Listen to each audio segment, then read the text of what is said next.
No Mait, palju õnne, nüüd esimene võit, kuidas tunne on? Päris hea. Oli lootus ka, et võit tuleb, kui sa alustasid täna? Ei, ma lootsin tegelikult, et ma esikolmikussagi pääsen.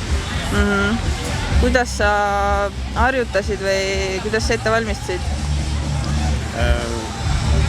Kuulasin teiste meeste tehtud ääli võistlustel, mis on olnud ja siis üritasin neid järgi teha ära siis. Okei. Mis siis nüüd edasi, et hakkad ette valmistama Ungariks? Jah. Okei. Kaua sa üldse teinud oled seda peibutamist? Umbes 2 aastat. Ja ise õpid põhimõtteliselt? Ja nii palju kui olen, siis olen teistelt Eesti veibutajatelt ka küsinud erinevaid videoid ja siis näpunäiteid. Mis nüüd edasi Euroopa meistriks? Loodame.